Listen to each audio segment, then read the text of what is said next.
Originaire des Vosges, André Val est un ex-chasseur alpin qui a succombé au charme des Alpes. En 1933, il crée la Librairie des Alpes, une institution aujourd'hui encore unique en son genre à Paris. Pierre Masson, le libraire, nous guide dans cette boutique qui n'a pas changé depuis ses origines.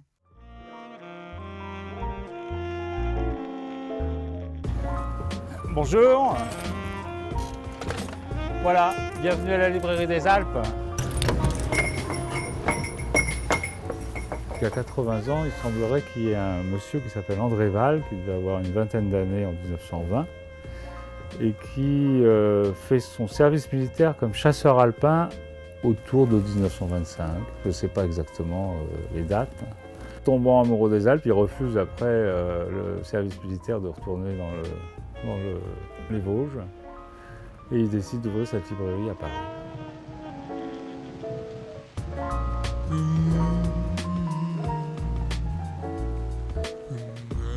Dès le début, la volonté d'André Val est donc d'ouvrir une librairie consacrée aux Alpes et très rapidement en fait à toutes les montagnes du monde.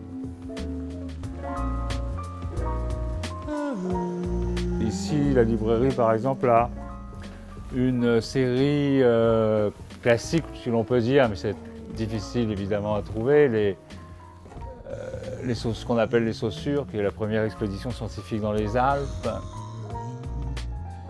Il y a toute une série de livres qui accompagnent sur les glaciers. Fin 18e, la découverte des glacières, on appelle ça des glacières à l'époque, et de savoir en fait qu'est-ce qu'il y avait en haut des montagnes, et une sorte d'approche scientifique sur la nature des montagnes et la façon dont les montagnes évoluent en quelque sorte. Au 19e, il y a une sorte de littérature romantique sur la découverte des sites et des paysages auxquels la montagne n'échappe pas. Puis en fait, au milieu du 19e, il y a la naissance de l'alpinisme avec les Anglais qui découvrent les Alpes et qui décident de grimper de façon sportive en haut des montagnes. Et peu à peu apparaît une littérature de montagne d'alpinistes et qui est symbolisée par un livre que nous on retrouve régulièrement, qui est assez difficile à trouver aujourd'hui.